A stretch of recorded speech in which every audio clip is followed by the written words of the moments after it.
Hi, I'm Sara Gelsheimer, and I'm a Senior Wealth Manager at Plancorp. And today I want to talk to you about getting married. If you are one of the individuals who had to postpone their wedding due to the pandemic, I truly feel for you. I didn't enjoy wedding planning when I got married, and I certainly wouldn't have wanted to plan a wedding twice. But the good news is that if you did have to postpone your wedding, it gives you even more time to get your financial life in order before you say, I do. So I'm going to share with you 4 questions that I would encourage you to ask your significant other. The first one is, what is your current money situation? About 78% of people who get married do end up joining their finances, but I've also read a stat that 16% of people don't actually disclose all financial facts when they come to the relationship. Don't be part of that 16%. It's really important that you disclose everything, including debts, to your significant other. A lot of people are coming into the relationship with debt thanks to student loans and other forms of debt, but it really is possible to plan together to be successful if you share all that information with each other up front. I also want to mention that it's highly possible for 2 people to come to the relationship with very different backgrounds and feelings about money. One thing that you might consider is to set up an amount that each of you can spend each month without judgment. Let me give you an example. My husband and I first got married.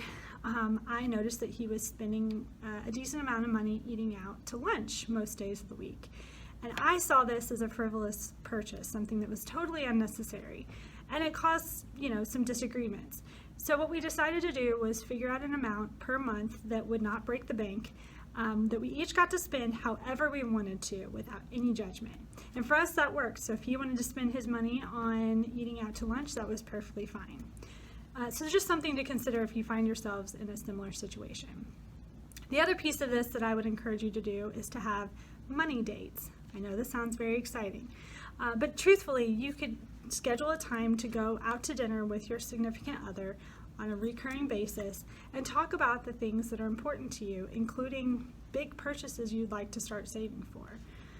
So those are just a good way to keep the conversation going. So the second question I would encourage you to ask your spouse is, do you want to buy a house? So part of the American dream is buying a house, but that doesn't necessarily mean that it's right for everyone. In fact, I just met with clients recently who live in New York City, and they recently got married, and we're talking about whether or not they should start planning for a house purchase. When I asked them how long they were going to be in New York City, they said for 5 years or less. In that situation, no, it does not make sense to buy a house. So that's something to determine with your significant other as soon as possible.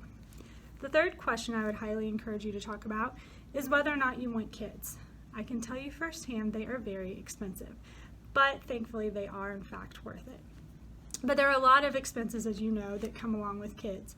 So planning for those up front is definitely important. Things like life insurance, education savings. I can do a whole separate video on just kids alone and probably will do so shortly, but that is something you should talk about as early as possible. And the fourth question I would encourage you to ask your significant other is, what happens if in sickness actually becomes reality? So, of course, we all hope to live long, healthy lives, but the reality is we need to plan for the unexpected. So it's really important to have an emergency fund set up with at least 3 to 6 months worth of living expenses set aside. I'd also encourage you to make sure that both spouses have a good understanding of where important documents are located, be able to log into bank accounts, know how bills are paid. It's very common for one of 2 individuals to handle most of those activities, but the other spouse or other partner needs to be aware of those as well. So I would encourage you to get all of that set up as soon as possible. I hope this has been helpful, and if you have any questions, feel free to reach out. Thanks.